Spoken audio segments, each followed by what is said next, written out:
Welcome to Soul Led Creative Women, a podcast for women passionate about personal growth, seeking bold, brave tools to navigate life's ups and downs.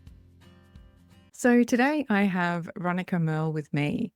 Ronika was born into an Indigenous goat herding mountain tribe in the Himalayas in India. She lived on the streets of Vienna in a hippie commune on the Czech border, in a brothel in central Austria, in the hills of the Irish countryside. She's dated a Hells Angel that was twice her age, and she survived human trafficking. Ronika is a screenwriter. She has directed films and worked with Oscar winners. She's a mother, an activist, and works with women who have survived domestic abuse. So welcome, Ronika. It sounds like you're really old. That should be 80. Every time my CV is kind of read out to me like that, I'm just baffled. Blows your mind. Why did you do all that? Well, it definitely sounds very colourful. I'll give you that. Yeah. So on that note, tell us a bit about your story, how this has sort of led you to where you are today. Yeah, it's been a really long, interesting, winding road. I think I don't really know why it all happened the way it did. It was the only way I can kind of describe it is that if somebody had decided somewhere in the ether that my book of life should be quite thick and quite full of adventures, that's what they would have put together. They would have just written everything. It's like a writer on a TV show that's in season 8 and they need to just fill runtime. Yeah, sure. Let's stick her into a hippie commune. Let's go. Let's make her eat spiders. Like, that's what it feels like. It's like the last season of Lost. Let's just throw everything in there. It gets more and more surreal and more crazy as you go along. Like, we haven't done enough to this person. Let's get her more stuff to happen. All that in my everything you just read out happened before I was 20. Wow, really? So it's not normal. I had probably, like, my last few lives must have been so boring that I had to put everything into the first 20 years of this life, or maybe I was just rushing towards something. I don't know. Mm-hmm. But yeah, so the reason we're talking today and the reason I do all the work that I do is to speak to other people who have gone through similar things, and maybe because it's very difficult to, and it's my job to kind of, because I have the gift of the gab and I will just talk endlessly if I'm not stopped. So that's my purpose here. So yeah. Wow. Yeah. So yeah, maybe, I mean, it sounds like you sort of went through one challenge after another, and I think sometimes we need that. I mean, before 20, I'm not so sure, but I think sometimes we kind of need that to sort of wake us up. What would you say to sort of, this series of challenges you found yourself in really early on? How did that shape you? I think, well, I always say I'm not the person who I was supposed to be, but I haven't met her, so I don't know who she is. So maybe she's not nice. I'm quite happy now. With who I am and where I am and my life. So, but that's obviously been a hard fought battle. I think when we look at bad things that happen to us, or when we look at the challenges that we go through, whether that's an external kind of thing that's being done to us, or whether that's just, an accident or whatever. I hate the phrase "take it as an opportunity" because it makes it sound like that justifies the bad thing happening. Bad things happening are never justified. They shouldn't happen, and you shouldn't, justifying it is not okay. But if you look at those things as more of a lesson and more of an opportunity, it can be very hard to reach that moment. I'm fully aware of how difficult it is to go through the entire grieving process and reaching acceptance. That's really, really difficult. But just kind of to know that can be in your future. So something bad happens to you, you go through a challenge, you something is being done to you, you have, a life-changing event. Every time that happens, to understand that you're going to go through the grieving process. You're going to go through your 5 steps of grieving the thing and then reach acceptance and bounce back and forth between them. You can be angry and then depressed and then angry again, about a thing. Grieving is not just something you do when somebody dies, which is what we misunderstand. You also grieve when you have a breakup or when you break your leg. That's a grieving process that you have to follow all the way to acceptance. And as soon as you do that with every kind of challenge, then you can come to a really healthy place of understanding that the bad things that happened to you were there to make you into this accepting, loving, kind person. Because a lot of us, when we go through really bad things, it turns us into cynical, horrible people, or into narcissists, or into people who are so caught up in themselves and so kind of locked into their own grief that they cannot see other people's grief, so they don't have empathy. So I think that's the biggest lesson that I learned, is to really see those challenges as opportunity to find acceptance. Yeah, so good. We get to make the meaning of our story, right? We're the Yeah. ones who get to decide what it really means. And I think I think that's part of the transformation, and, coming out the other end as a more empowered person and evolved person, Yeah. is because, we've learnt the lessons and then we've chosen a meaning that supports us, the Yeah. future us, not the one that's stuck in that grief or Exactly. healing process. Yeah, and whatever that meaning is, like whatever that meaning, if you have some kind of purpose, however quote unquote small that purpose is, if your purpose is to work at a fast food pizza place and make the best damn pizza there is in this fast food place, that is a beautiful purpose, right? We always, when we talk about this purpose, it's like this grandfalutin kind of, oh, my purpose is to bring world peace or whatever. No, my purpose is to make really good scrambled eggs and find joy in those tiny, tiny, tiny little things. Because when we kind of over, and social media is kind of the worst, or we live in a time where we are bombarded with this grand purpose and the perfect house or the perfect family or the perfect whatever. We so often forget that meaning, that exact meaning that you were just talking about, that we can find, can come out of the tiniest little thing. And that can be a very healing process as well. Because if you get up in the morning and you make really delicious scrambled eggs, right? You've already achieved something. You've been successful at something. And that can be a really small step out of depression and out of grief and out of trauma, is to have tiny little small successes that just pile up and all of a sudden you're happy, right? So, yeah. I mean, that does sort of sound like, the path of healing anyway, Yes. no matter if it's a big healing process or a small one, we're kind of going through mini traumas, but part of that healing is really around just taking one small step that sort of supports, your vision for who you want to be in the future, right? Rather than, taking backward steps, I guess, just one small foot in front of the other is how you get there. It's not these big leaps, jumps, or, dives into impossible things. Yeah. So Yeah. some of these things that you've been through are pretty heavy, right? So I mean, how Yeah. did you find yourself in the world of prostitution? Like, tell us a bit about that. I mean, that's very full Um, on.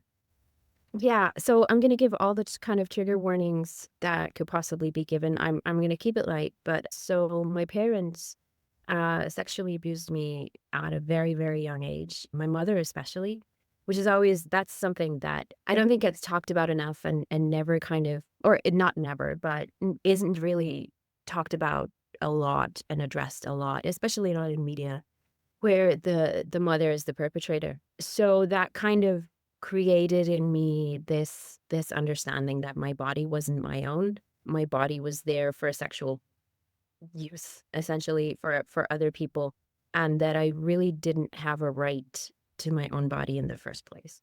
But I grew up I grew up, for my early childhood, I lived in India. I lived in this really kind of secluded tribal community called the Gadi people in the Himalayas. And that was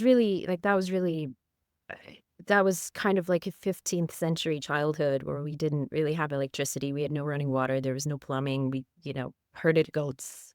We lived in clay houses. So it was very kind of 15th century.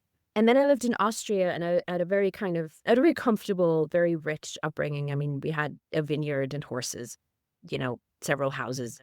It was comfortable. But my mother, being who she was, or is, she's still alive, is that, you know, she had created this narrative within me that what was I good for anyway? Well, the only thing I'm good for is to provide sexual pleasure to others. So when I was 16, I met this man, this Hell's Angel, and he walked into this bar that I was drinking in.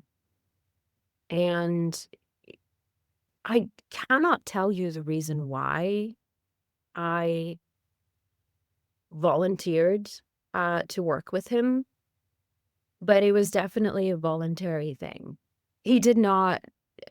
That's also something I talk about a lot, and that's something I always kind of want to stress. I was not forced into prostitution.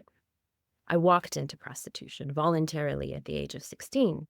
And my mother did not push me into, or my mother did not kind of sell me off or whatever, because she had created within me the circumstances under which, or the psychological circumstances under which I would go willingly into the dragon's cave, as it were. So the reason I went, the reason I agreed to work with Marcus was because I fundamentally, to the very deepest depths of my soul, was convinced that that was all I was good for.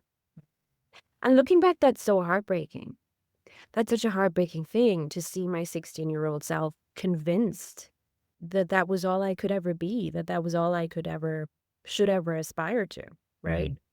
I found diary entries of when I was 14 talking about it, how I was probably going to end up as a whore.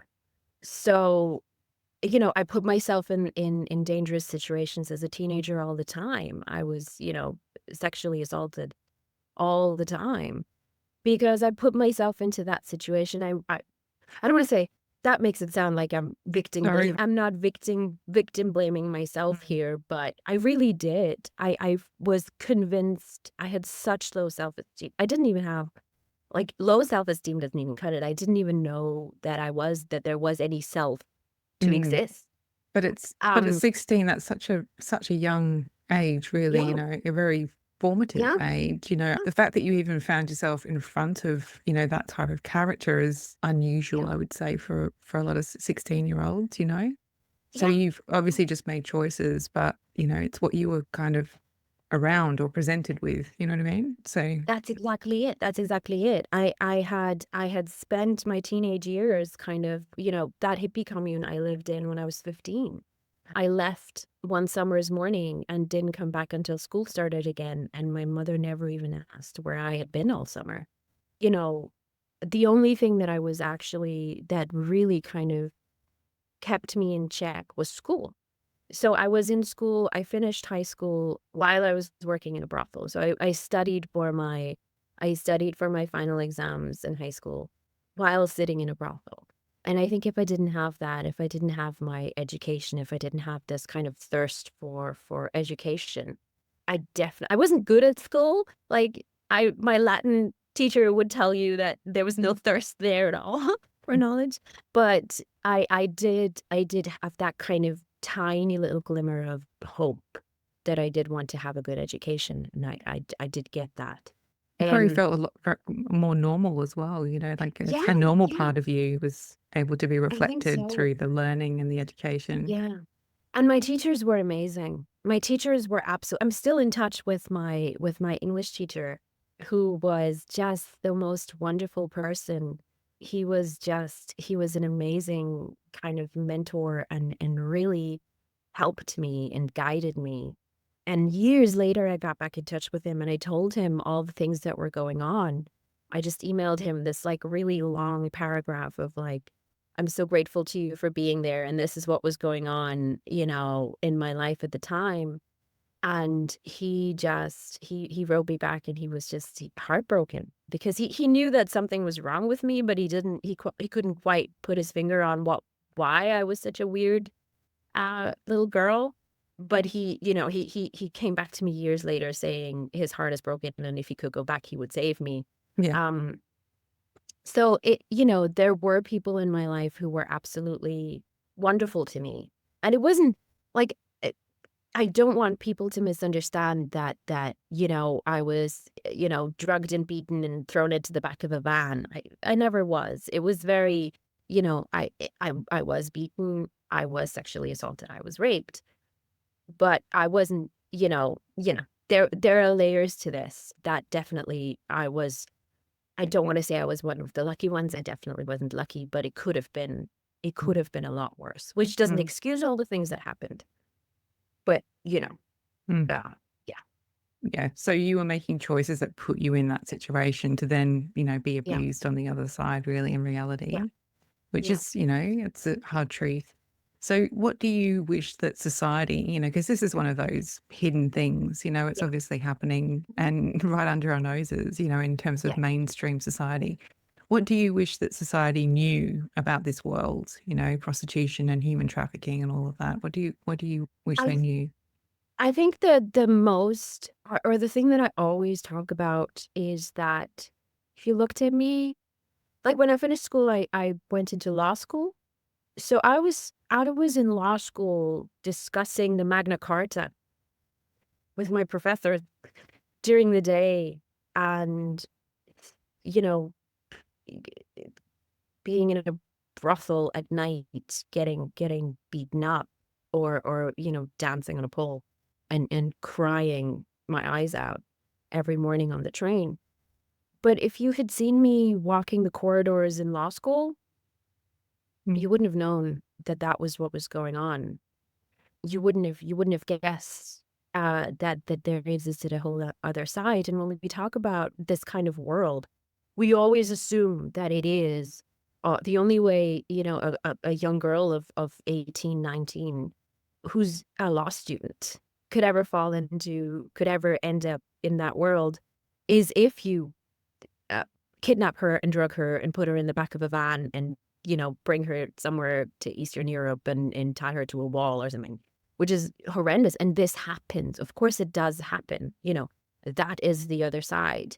That's the side that Hollywood always portrays, which annoys me so much endlessly because it's not realistic. The way it happened to me also happens, and it never gets shown and never gets portrayed. And we don't have to look very far. We only have to look at the freshest example from the news is all the stuff that P. Diddy allegedly did. Nobody was had duct tape on their mouth being brought to a P. Diddy party, Mm. allegedly. Do you know what I mean? Would you say that He- it's would you say that it's actually low self-esteem? That was the Yes. kind of core driving factor that really, Oh yeah.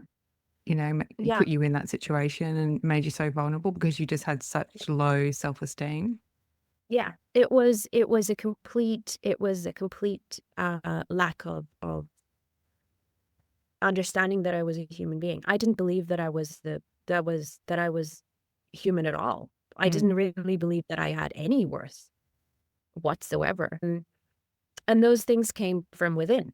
Everything that led me into those situations were things that came from within. Had I been given a good family life or parents or help, then that wouldn't have happened. But on the other hand, it wasn't. It, you wouldn't have known that I needed help. Mm. Is it also external validation, do you think? This kind of deeply embedded kind of idea we have that sort of fulfillment and happiness and all the things that we think we want in life, that they come from outside of ourselves and come from other people. Yeah. And especially at that age, as a teenage girl, you want to be liked. You want to be, you want to be approved of. And then there came this man who approved of me completely, who gave me all the attention, who gave Mm. me everything that I asked.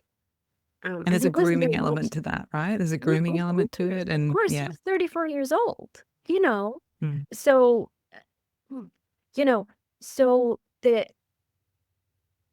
it was very easy, I think, to get me anything, because I barely asked for anything. I would never, like, he took me for ice cream once, and that was really impressive to me Mm. because nobody had ever taken me just, let's just go to a nice lake and get you ice cream. Mm. That hadn't happened Mm. ever. But also much, much later in life, after all of the like turmoil that happened before I was 20, I then met a man here in Ireland. Well, I met an Irishman in Austria and then came to Ireland. And so, he gave me the bare minimum too. But Mm. I was perfectly happy with the bare minimum. I was perfectly happy with the bare minimum for most of my adult life. It's only kind of after I got in, like, had a lot of therapy and really healed and really kind of understood my self-worth and who I was ought to be, that all of a sudden relationships didn't just go with me asking for the absolute bare minimum and setting the bar so, so, so very low that a good morning text would already Mm. be, oh my God, this person loves me, which is really unhealthy. So that takes a long time. So Mm. I didn't find my self-esteem until I was well into my Mm. 30s. Could be Um, a long road back, I'm sure. yeah. So tell us then, what was the pivotal shift for you in terms of how you left that world behind you, and went on the healing journey? Tell us about sort Mm. of, how that all went for you. So I think it was incremental. I think it was the tiniest, tiniest little steps. I told the story on another podcast recently, but I tell it again because it is so symbolic of just to pinpoint the exact moment when it happened. I love vanilla tea. It's black tea, but it has like vanilla flavor in it. It's really delicious, but it's slightly more expensive than the normal kind of tea. And at the time I had been brought to Innsbruck, and then really I was thrown in the back of a car and just brought away. And I was living in this, they had put me in this room in Innsbruck, and I had been living there, and I had been cut off from my family. I'd been cut off from the outside world. I had been completely, I had to quit college. I was, completely cut off, and it was the darkest. I had my jaw broken. It was like the darkest days of my life. And I would always see this like vanilla tea in the supermarket. And I never bought it for myself because it was like €1, let's say, more expensive than the normal tea. And I never, ever, ever bought it for myself for months and months and years and years. I never thought that I was worth that extra euro, right? Until one day I'd been in a really, really bad way. And I remember distinctly I had like a bruise on my hip. And it really hurt. And I thought, you know what? I'm gonna buy myself that tea. I'm gonna buy that tea. I'm gonna have that tea. Because like that extra euro is like it's 20 tea bags. So 20 cups of tea that I actually like instead of the tea that I was the cheapest tea that I was buying, that I allowed myself to buy. And I was like, you know what? No, no, no. I'm gonna spend €1 on myself. And that was such a huge kind of, I sat down and I drank that tea and I cried. I felt so guilty. And there was another situation where I got my eyebrows done. Like I have quite bushy eyebrows, and I got the underside of my eyebrows waxed. And I walked out of that shop crying because I felt so guilty for having done that, because I wasted half an hour and I wasted like whatever it was, €12 or whatever. And how arrogant was I? How full of myself was I to think that I would be worth those two things? And they kind of happened in the same winter. So maybe I don't remember now, but maybe I got my eyebrows done in December and then bought the tea for myself in January. Like it was kind of around the same time. And the more I drank that tea, I think it must have been some magical elixir that was in that tea. I don't know what they put in that tea. But I should call up Twinings and tell them like this is it's a really great Magic endorsement. tea. your tea with 3 young women for prostitution. And the more I drank that tea and the more I bought it for myself, like every time I bought it, it was an act of rebellion. Mm. It was an act of complete and utter rebellion and fight. And Testing that's what I boundaries, do you feel. think? Yes. Mm. Yeah. Pushing back. And the most ironic thing is, if I had told my pimp, oh, by the way, I'm going to spend 20 euro on getting my eyebrows done, and I'm going to spend 4 euro on this really specialty tea that I really want, he would have applauded that. He was like, of course, honey. Do what you, yeah. Like what? 20 euro? That's not, no, nobody's going to go broke on that. It was an internal boundary. It wasn't, he never put this boundary on me. Nobody ever said I couldn't have this tea. I said, It's a self-worth thing again, isn't it? it's exactly that. It's exactly that. And then in April of that year, I woke up one morning and I stood on my bed, the bed that I had to actually sleep upside down in my bed just so that I wouldn't be in the same sleeping position that I was. It was horrible. And I stood on my bed and I was drinking my tea and I looked at the key that was in the lock, and the key was on the inside, and I was perfectly capable of walking out that door. And I just did. I just did. And but the growth had happened so gradually that I didn't even notice. If you had told me the day before that I was going to do that, I would have laughed in your face and told you, of course not. This is all I am. This is all I could ever be. But the next day I could. So when we're stuck in really, really horrendous situations, and that toxic question of why didn't you leave earlier? Yeah. Or "Oh, why did you stay?"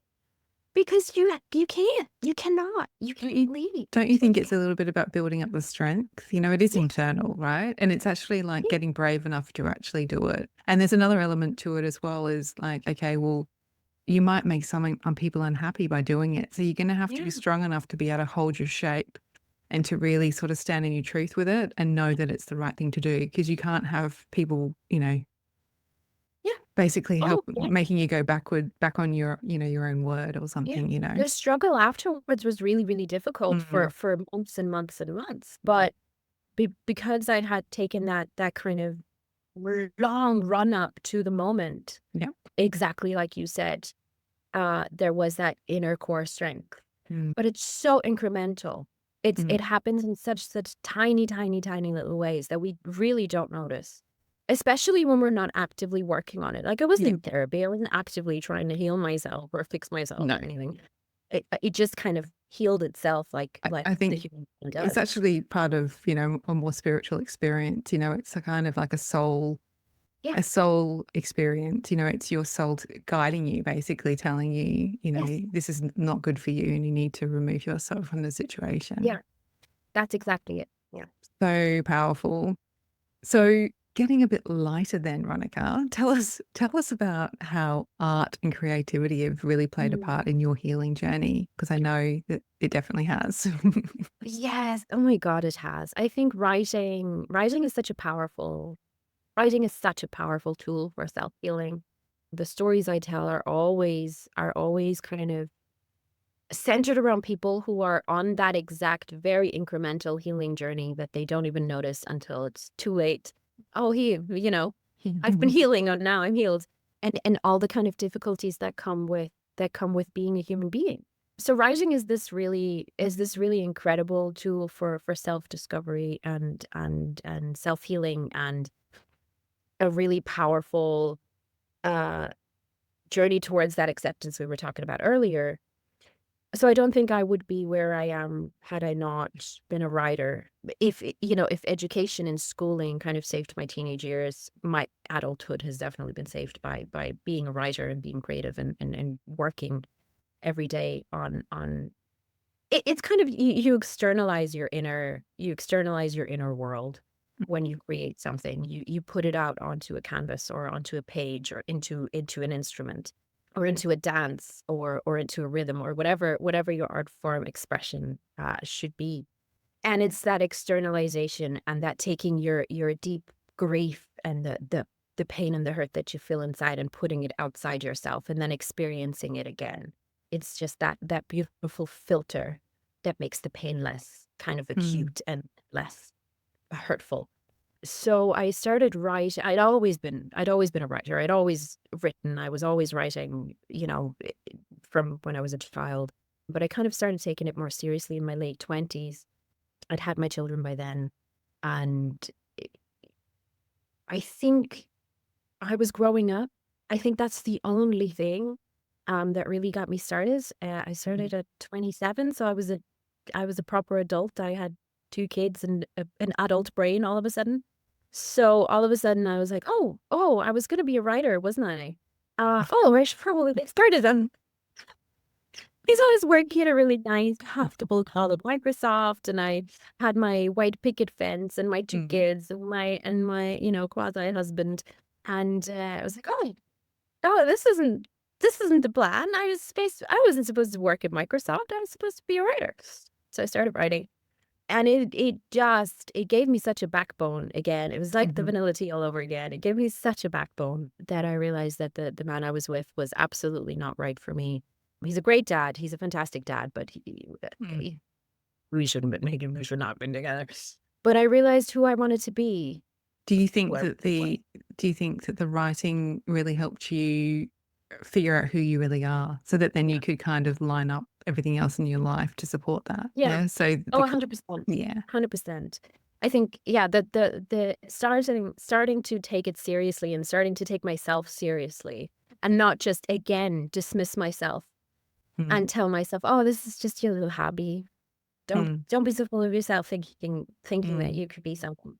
No, yeah, I'm gonna Mm. be full of myself. Yes, I am. I've won awards for this stuff. You know, I'm full of Mm. myself. So yeah, it grows your backbone and it Mm. gives you this level of confidence because again, Mm. the best thing you can do is have a tiny little bit of success and a small little achievement that gives you that sense of control. That gives Mhm. you that sense of, oh, I did this, whether it's scrambled eggs or whether it's a screenplay. Yeah. I did this. I Even if it's created. just for yourself, right? Because Yes, it doesn't matter exactly. if you share it or you don't share it. It's the fact that you Yeah, made it. exactly. So I Exactly. want to just dive a little bit into the layers that I think you must experience. Mm, Because if you're writing screenplays and then people are then, acting those out, it must be kind of a multi-dimensional experience for you as your kind of creativity evolves through that journey. Tell us a bit yeah. about that.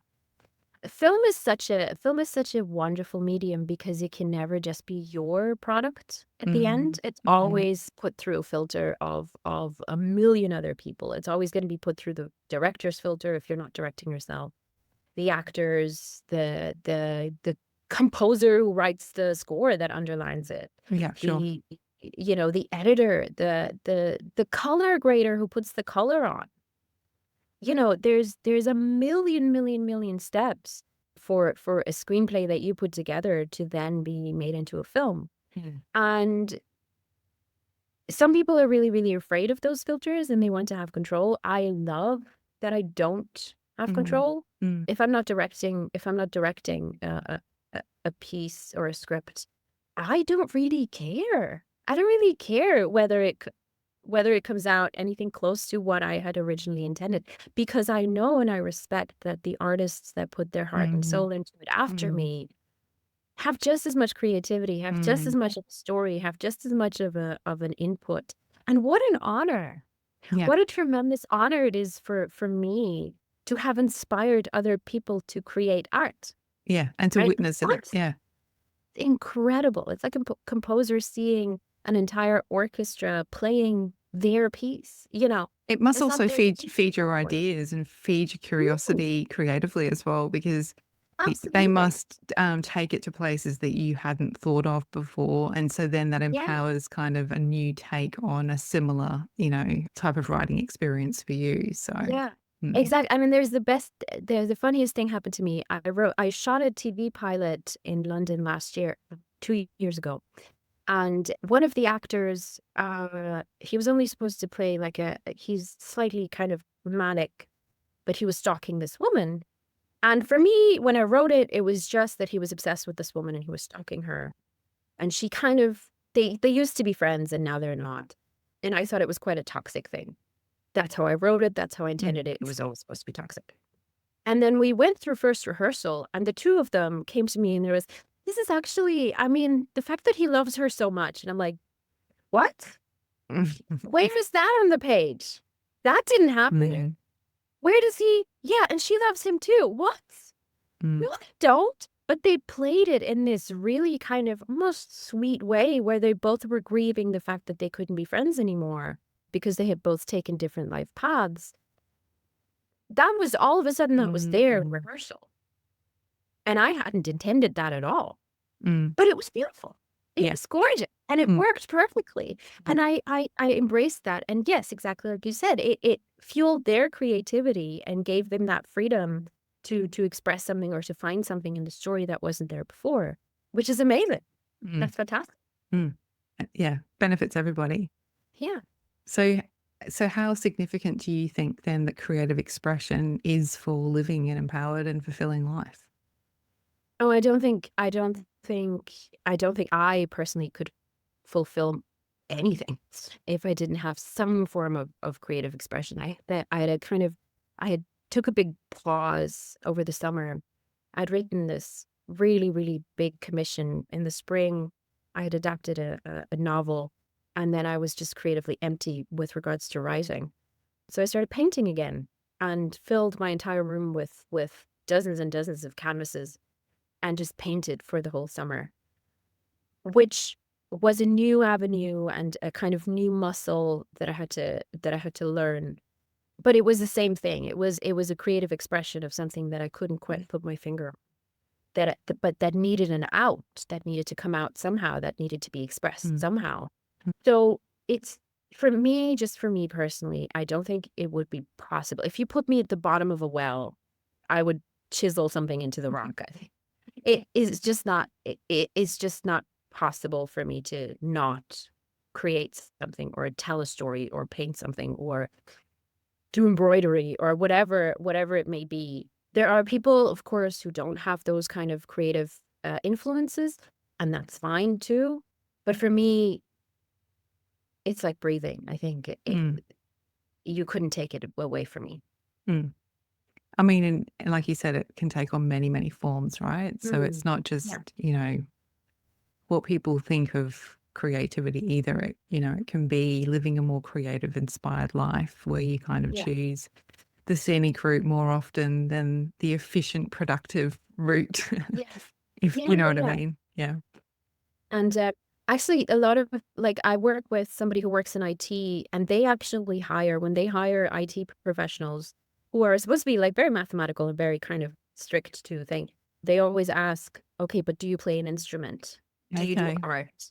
Do you have a hobby? Yeah. And those people who do play an instrument, who do have a hobby, who are creative, they're more likely to get hired because it structures your brain differently. Yeah, and I do think that it's part of living a full life, right? So if people don't do it, that's fine, but are they really living the life to the max, and that's the point, I think. Yeah, absolutely. So for all the women out there then who want to reclaim their identity and their power following significant life challenges, what powerful questions would you have them ask themselves today? The first, it's more of an exercise rather than a question, is to be naked with yourself. Not naked in the sense of take your clothes off, but naked in the psychological sense. To be completely naked and honest with yourself for 10 seconds, 30 seconds, a minute, as long as you can stand it, because your brain is going to wander off. Your brain is going to wander off to whatever bad thing happened to you. Your brain is going to wander off to other things, to questions. Did I do the laundry? Did I pay the bills? But to be completely in a room with yourself, quiet and completely naked and vulnerable. And that can be quite painful. So the question, I suppose, would be, can I do this and how long for? Whether it's 10 seconds, whether it's 30 seconds. But those tiny little incremental steps will then lead to, it's that, again, it's that unnoticeable kind of healing where you don't even notice that you're on this healing trajectory, and all of a sudden you're naked with yourself, and yeah, you're fine, of course. Yeah, I'm happy. I'm happy with who I am. This is amazing. I'm full of flaws and I'm full of trouble, but I'm fine, Mm. And this really, really bad thing happened to me. And it's not fine that this happened, but I am fine It that it doesn't happened. define me. Exactly. Mm. So that would be kind of the thing that I would Mm. do, that I still do when I kind of feel myself tensing up or getting stressed or struggling. I just sit with myself and I kind of ask myself, but am I okay? Mm. Yeah, I am kind of. I could be richer, of course. Who couldn't? I could be, my hair could be less frizzy. Mm. But, I could Mm. be more efficient with the laundry, but, that's fine. So, yeah, to have those moments of Mm. self-love and Yeah. acceptance. And are you being honest with yourself? Are Yeah, you actually making decisions aligned with your deep yeah. truth? That's all the powerful stuff. Awesome. So how can people get to know you better, Ronika, and get a real feel for the work that you're doing? I'm always, always completely open for people to reach out to me. I'm based in Ireland, but I travel a lot. My website is ronikamerl.com, so just my name and contact details are there. I'm more than happy to just chat.